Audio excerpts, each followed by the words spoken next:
Bismillahirrahmanirrahim. Okay, students, today we have to discuss unit number 3rd, Dynamics of Physics, class 9th. The topics which we have to discuss in this unit, they are, first of all, we have to see difference between kinematics and dynamics, force and inertia. Then we will see momentum, first and second law of motion, third law of motion, and difference between mass and weight.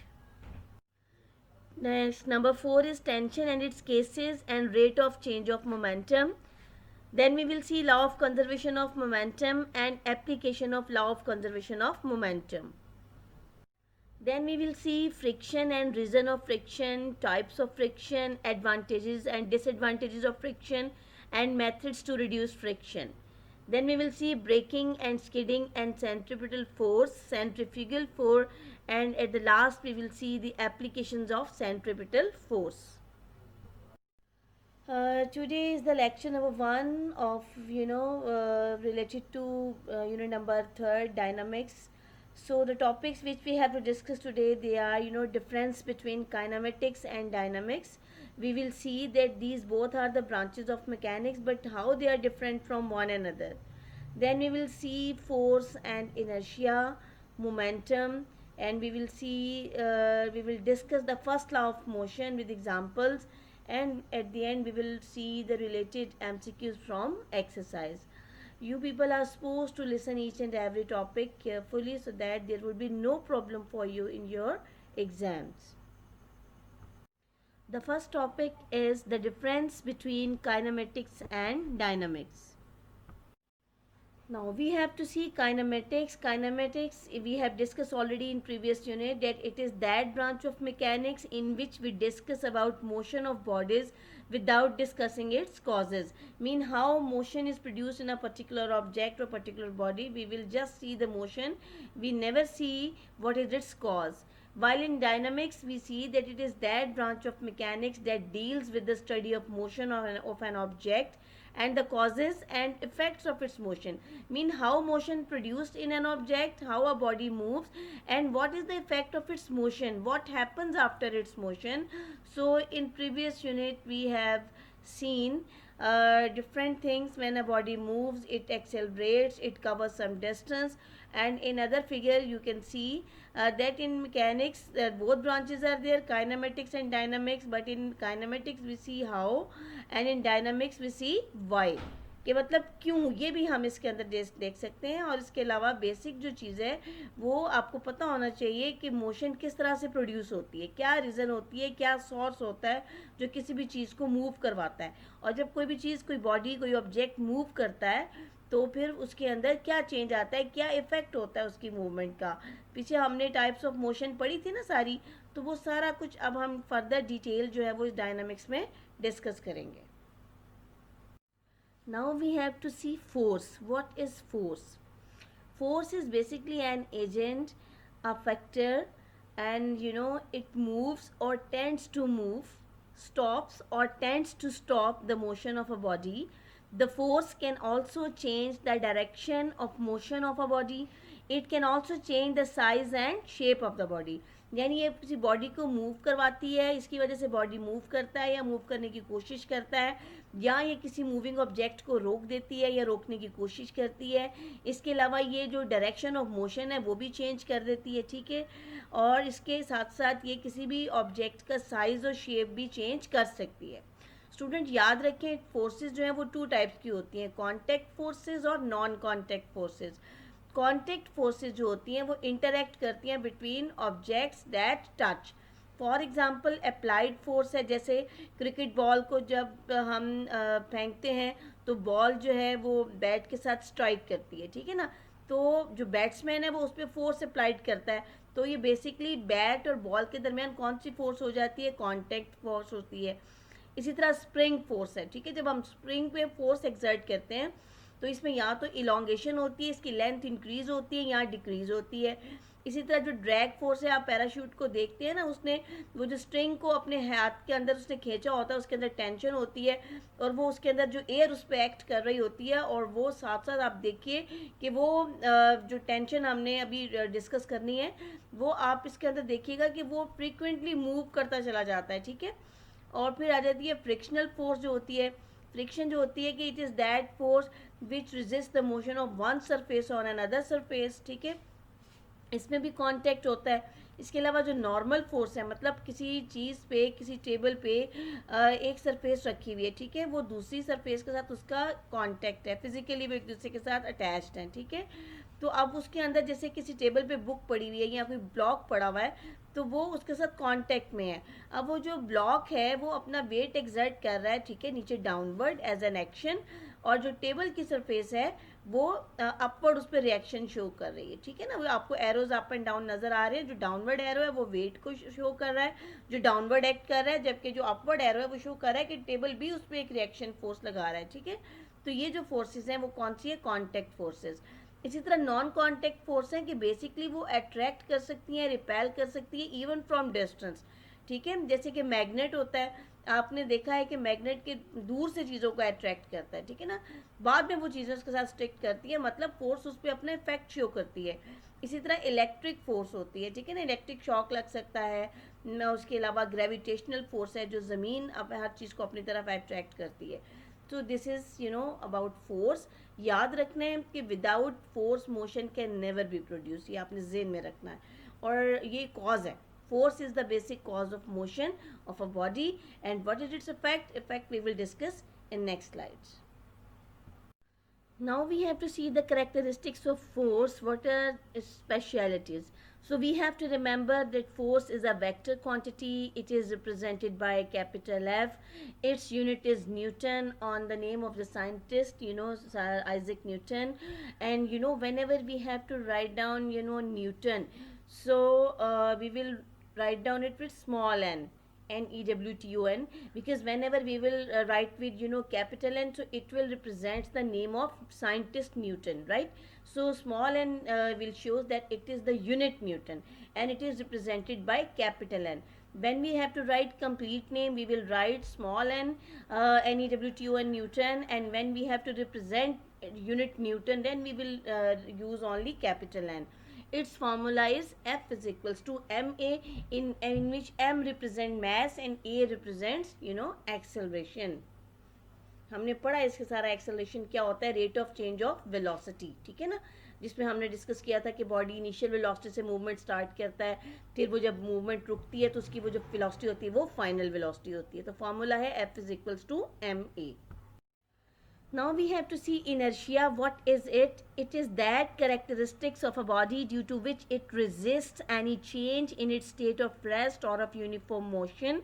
Inertia of a body depends upon mass of a body. Greater is the mass, greater is the inertia.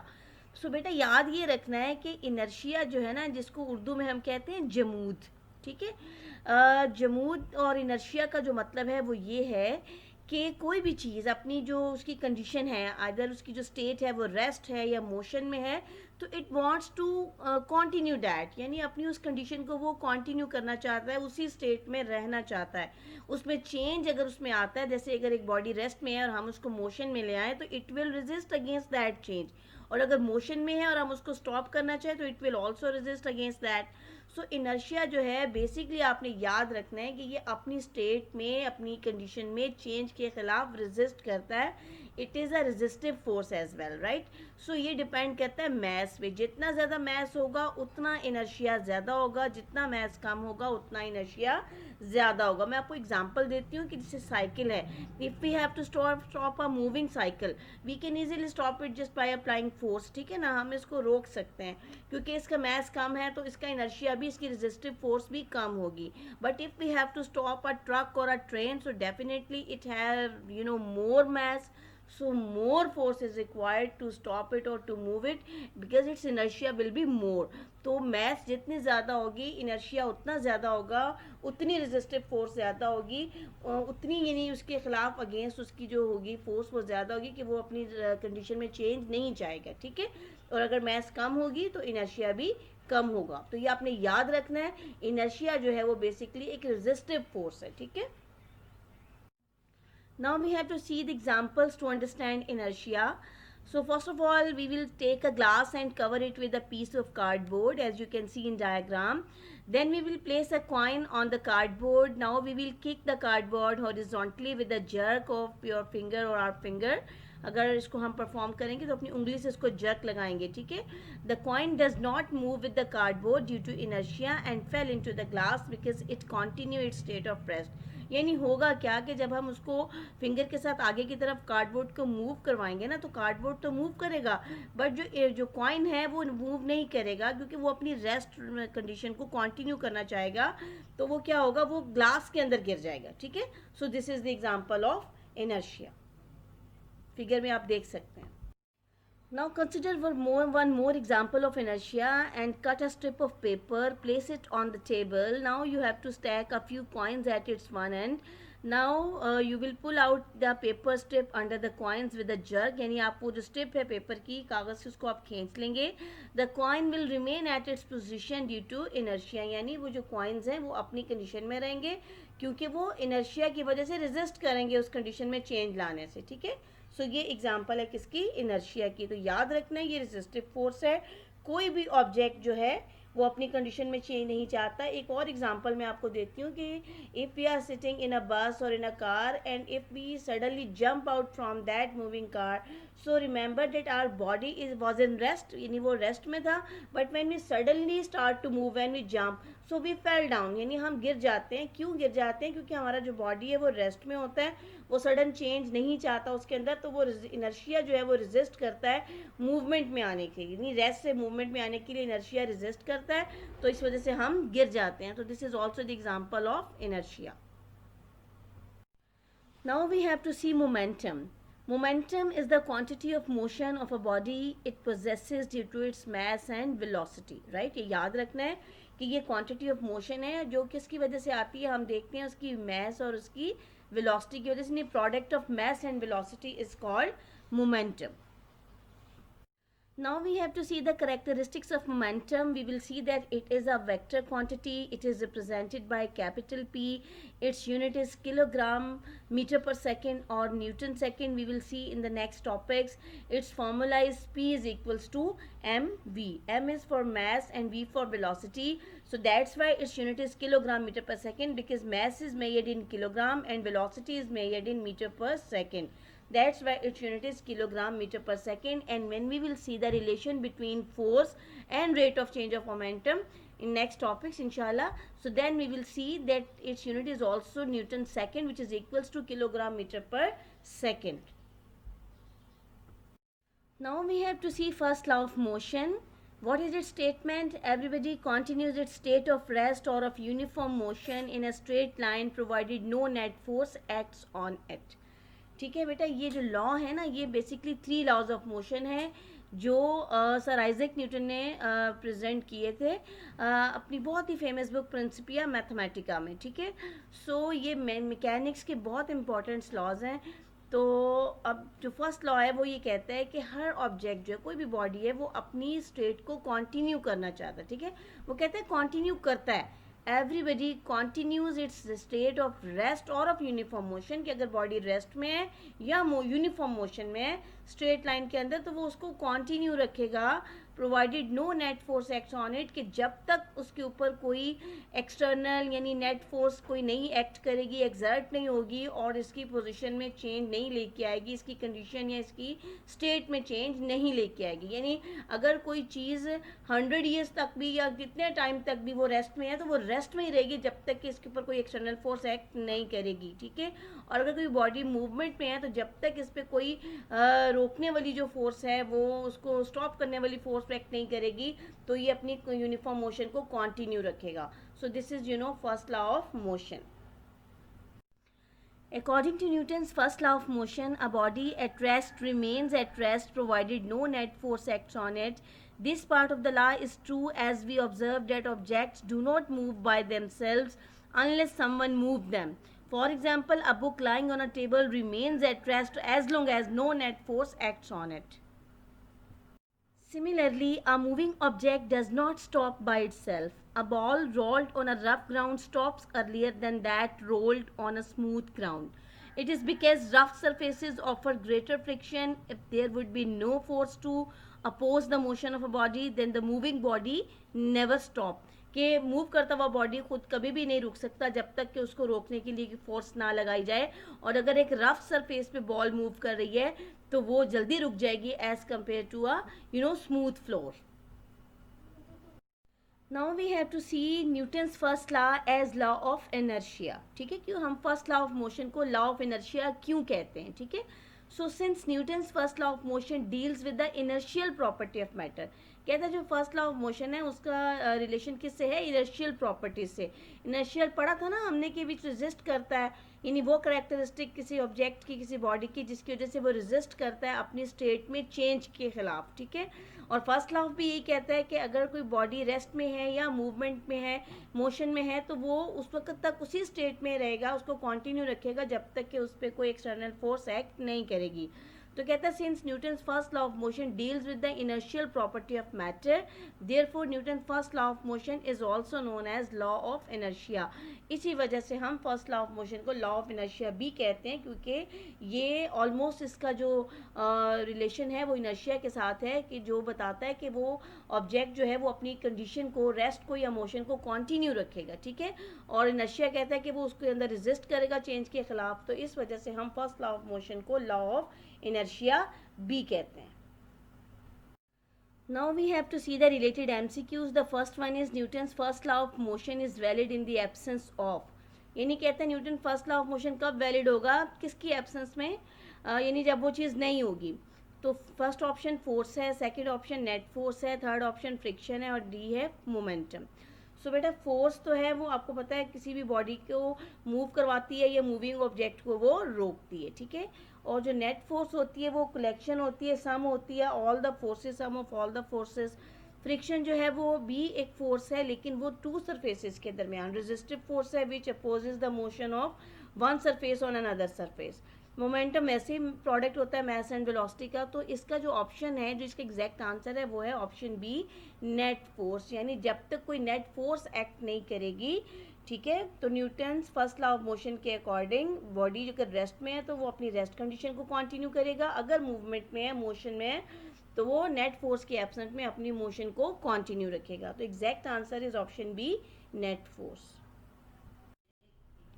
अच्छा जी, second MCQ है कि inertia depends upon. ठीक है, so its option is given, A is force, option B is net force, option C is mass, option D is velocity. So अभी हमने पीछे discuss किया है कि इनर्शिया किस पे डिपेंड करता है, मैस पे. If mass is more, more inertia would be there. If mass is less, so less inertia would be there. So its accurate answer is option C, mass. Third MCQ is a body jumps out of a moving bus. There is a danger for him to fall. कि अगर body एक moving बस से jump करता है तो उसके लिए खतरा है कि वो गिर जाएगा. Option A is towards the moving बस की तरफ, अवे फ्रॉम द मूविंग बस से दूर, और in the direction of motion, option C, और option D is opposite to the direction of motion. So बेटा इसका जो एग्जैक्ट आंसर है वो है option C, in the direction of motion. यानी जिस तरह से वो जंप करता है और वो मूव उसने करना होता है, तो वो जिस तरफ उसकी मोशन है उसी डायरेक्शन में वो मूव करेगा, यानी उसी डायरेक्शन में वो गिरेगा.